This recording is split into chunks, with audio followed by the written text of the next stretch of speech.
Assalamualaikum warahmatullahi wabarakatuh. Salam guru penggerak, salam guru hebat. Dalam video kali ini saya akan memaparkan perjalanan saya sebagai seorang guru penggerak dalam 3 tahun terakhir ini. Bagaimana saya mengaplikasikan nilai-nilai guru penggerak dalam kehidupan nyata saya sebagai seorang pendidik di SMP Negeri 1 Atap 2 Cipatujah, Kabupaten Tasikmalaya. Sebagai seorang guru penggerak yang mempunyai nilai-nilai penting dalam dunia pendidikan, yaitu diantaranya nilai berpihak pada murid, nilai mandiri, nilai reflektif, nilai kolaboratif, dan nilai inovatif. Nilai-nilai tersebut saya jabarkan dalam keseharian saya sebagai tenaga pendidik di sekolah maupun di lingkup kehidupan saya sebagai masyarakat. Tentunya sebagai seorang guru penggerak, aplikasi dari filosofi pendidikan Ki Hajar Dewantara itu harus mampu saya jabarkan dalam bentuk aksi nyata, bukan hanya sebagai sebuah wacana atau hanya sebagai sebuah cerita belaka saja.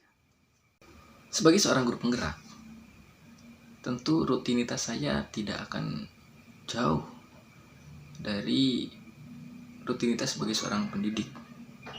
Namun karena saya sebagai guru penggerak tentu saja ada nilai-nilai tersendiri yang bisa saya aplikasikan di kehidupan dalam aktivitas rutin saya sebagai tenaga pendidik.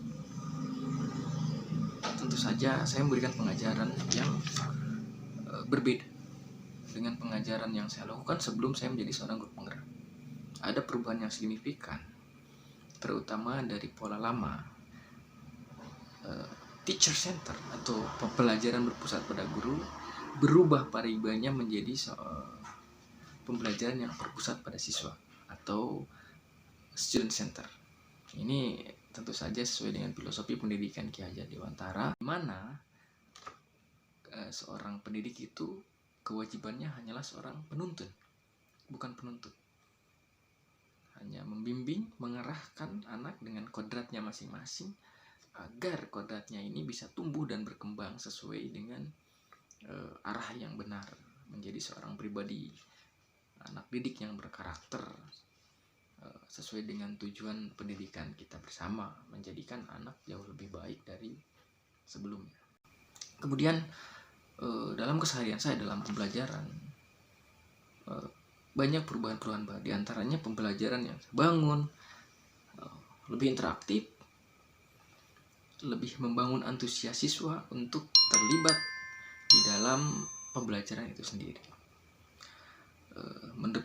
Saya terus mencoba melakukan pendekatan inovatif dalam setiap proses pembelajaran yang saya laksanakan. Karena dengan perkembangan zaman saat ini, tentu saja inovasi-inovasi baru yang disesuaikan dengan kodrat zaman yang terjadi saat ini, disesuaikan dengan perkembangan zaman, disesuaikan dengan perkembangan anak dalam dunia digital saat ini, tentu saja inovasi-inovasi ini sangat berperan penting dalam upaya menyampaikan atau dalam upaya mencapai tujuan pembelajaran yang baik. Sesuai dengan filosofi di mana kemerdekaan anak adalah hal yang utama dalam pembelajaran di kelas, maka kolaborasi antara guru dan murid ini diperlukan, sangat-sangat diperlukan. Menjadi satu kesatuan yang penting. Bagaimana ikatan guru dan murid itu menjadi satu ikatan antara seorang pelayan dengan tuannya. Murid adalah tuan kita, sementara kita adalah pelayan. Saya anggap seperti itu. Anak-anak diberikan kebebasan untuk menentukan ide-ide baru, inovasi mereka dalam menemukan materi-materi yang diajarkan. Kemudian kita menuntun. Sebagai seorang pelayan, kita memberikan pelayanan yang prima kepada anak. Bagaimana pelayanan kita ini menjadikan anak-anak memang betul-betul terarahkan. Kemudian kolaborasi tadi sangat penting. Tanpa adanya kolaborasi antara guru dan murid, antara guru dan teman sejawat, tidak mungkin perubahan pola pembelajaran dari teacher center ke student center itu terjadi dengan baik. Karena kolaborasi ini kan cukup penting sekali dalam sebuah proses pembelajaran. Bagaimana kita mengkolaborasikan anak dengan ragam kodratnya dengan kemampuan kita sebagai tenaga pendidik untuk mencapai satu tujuan bersama, tujuan pembelajaran, Jadi kolaborasi itu saya tekankan. Bagaimana kemudian saya melatih anak-anak berkolaborasi dengan temannya. Bagaimana juga saya berkolaborasi dengan rekan-rekan sejawat di sekolah untuk menemukan ide-ide baru, inovasi-inovasi baru untuk memperbaiki kelemahan-kelemahan dalam setiap proses pembelajaran yang saya laksanakan. Nah, di samping interaksi kita atau interaksi saya antara sebagai seorang guru penggerak, sebagai seorang pendidik dengan anak, itu saja ada interaksi yang lain antara saya dengan kepala sekolah, interaksi saya dengan rekan sejawat. Ini saya lakukan sebagai bentuk kolaborasi bagaimana kemudian untuk menemukan kelemahan, untuk mencari evaluasi dari apa yang sudah saya lakukan. Kemudian kami berdiskusi dengan sesama guru, rekan sejawat di sekolah, menemukan inovasi baru, mencari solusi dari kelemahan-kelemahan yang ada sebagai bentuk langkah untuk perbaikan proses pembelajaran antara kami, saya sebagai pendidik sebagai guru penggerak ataupun dengan anak saya sebagai pendidik dengan kepala sekolah selaku pimpinan saya. Kami adakan diskusi-diskusi khusus di sekolah, kemudian pemecahan masalah ketika ada siswa yang dirasa ada sedikit bermasalah dalam hal pembelajaran, kami diskusikan di ruang guru dengan guru dengan kesiswaan, dengan kurikulum, dengan kepala sekolah dan wakil kepala sekolah yang lain. Ini salah satu bentuk kolaborasi antara rekan guru di sekolah untuk mencapai satu tujuan bersama. Kemudian kolaborasi ini juga tidak hanya saya lakukan di lingkup sekolah saja. Kadang-kadang saya melakukan pendekatan ke pemerintah daerah atau dalam kasus ini lingkup lebih kecil pemerintahan desa, pemerintahan kecamatan, dalam rangka menemukan ide baru, mencari solusi tadi terkait jika seandainya ada permasalahan. Saya ngobrol dengan kepala desa, saya ngobrol dengan pihak Muspika, dengan Polsek juga sebagai bentuk antisipasi terkait adanya kenakalan remaja saat ini. Kemudian dengan pihak Koramil juga saya lakukan hal seperti itu. Nantinya kolaborasi ini memang saya lakukan tidak hanya di lingkup sekolah saja, tapi jauh lebih luas lagi di lingkungan masyarakat, di lingkungan pemerintah desa. Hal ini apa? Guna agar kami sebagai pendidik mendapat dukungan sepenuhnya dari pemerintah. Dalam hal ini mungkin tadi saya katakan pemerintah desa, karena lingkupnya sekolah kan lebih kecil. Kita mendapatkan dukungan yang berbeda. Ketika dukungan sudah tumbuh, kita bisa dengan mudah berkolaborasi untuk menjadikan proses pendidikan atau proses pembelajaran di sekolah itu enak, nyaman buat saya sebagai pendidik dan nyaman buat anak-anak sebagai anak didik saya. Itu akan jauh lebih memberikan kemudahan buat saya. Selain saya sharing pengetahuan dengan guru-guru dan rekan sejawat di sekolah saya juga melaksanakan sharing pengetahuan dengan teman-teman guru di sekolah lain. Kadang-kadang saya kunjungi sekolah-sekolah terdekat saya untuk sharing pengetahuan, sharing pengalaman sebagai perbaikan saya dalam melakukan proses pembelajaran. Saya adakan diskusi di sekolah lain atau saya juga mengundang mereka untuk ke sekolah saya sebagai narasumber dalam kegiatan.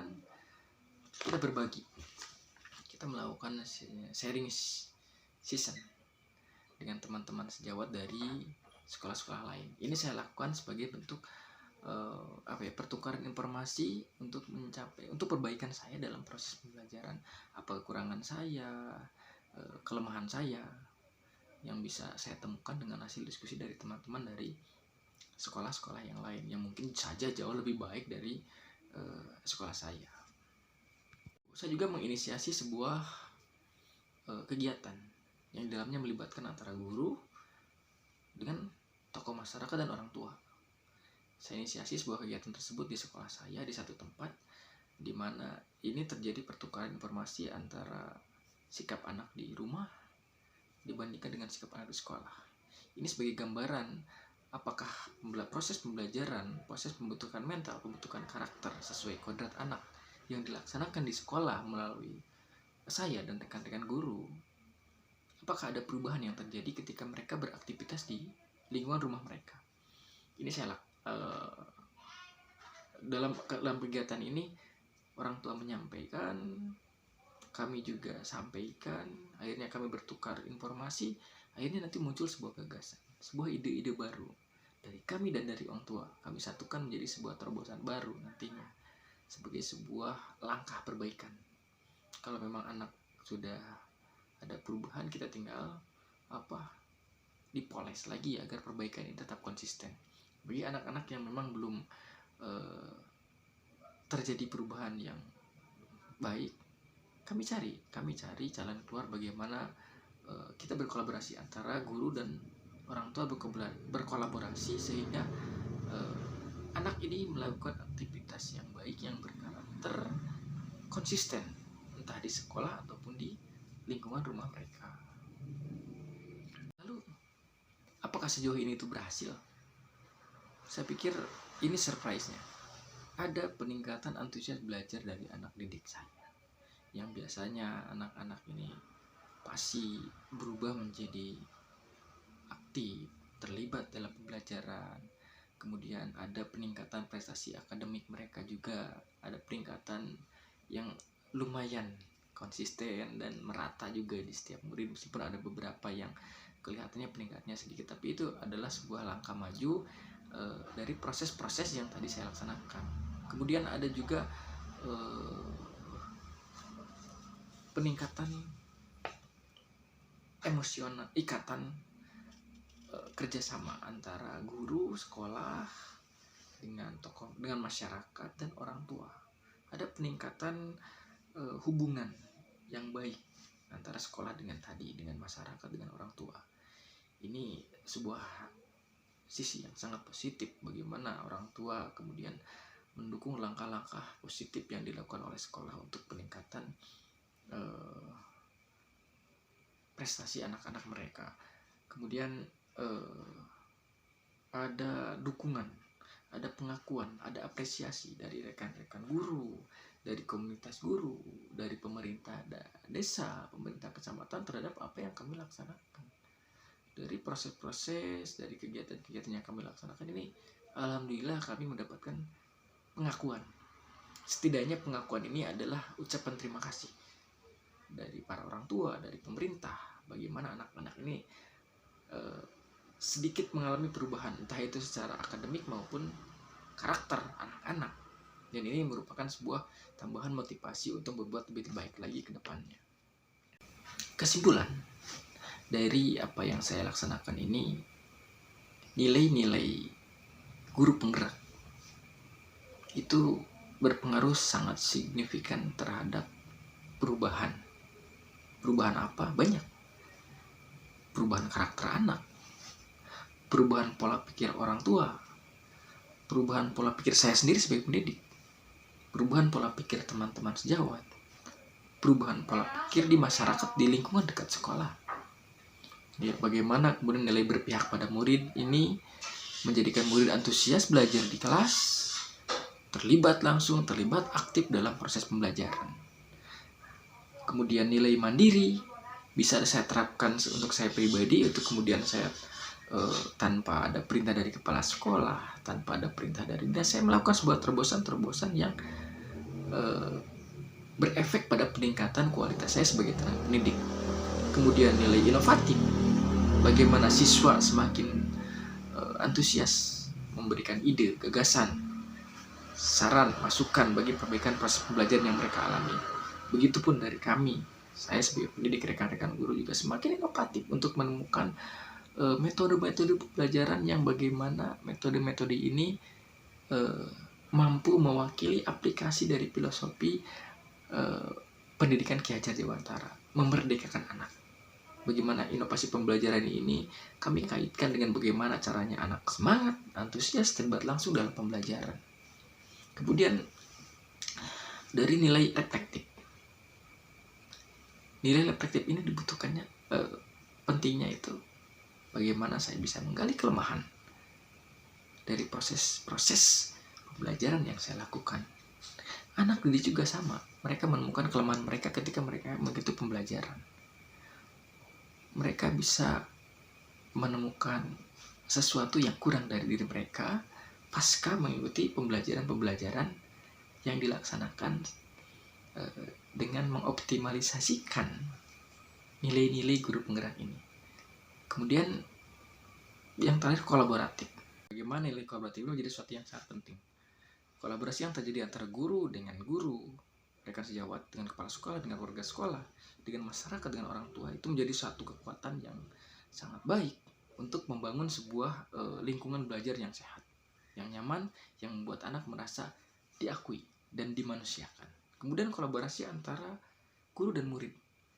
Ini juga menjadi faktor yang sangat penting dalam proses pembelajaran. Bagaimana kolaborasi antara seorang pelayan dengan yang dilayani, seorang pemimpin dengan yang dipimpin. Anak-anak dengan kodratnya masing-masing berkolaborasi dengan kita, pendidik, sebagai penuntun.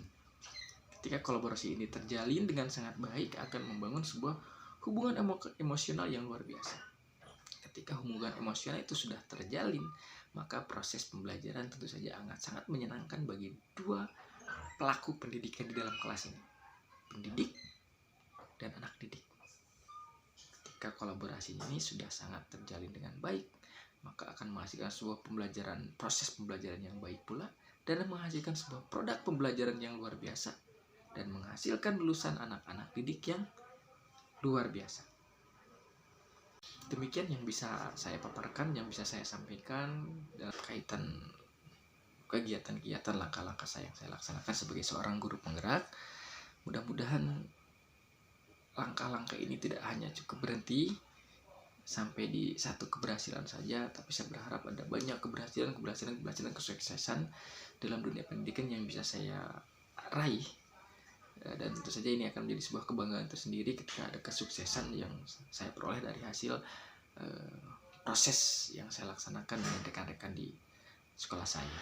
Terima kasih. Mohon maaf bila ada banyak sekali kekurangan, karena sebagai seorang pendidik dan guru penggerak tentu saja saya harus terus belajar untuk menjadi seorang pribadi yang lebih baik dalam rangka ikut mencerdaskan anak bangsa. Salam guru penggerak, salam hebat. Saya Aris Yulianto. Assalamualaikum warahmatullahi wabarakatuh.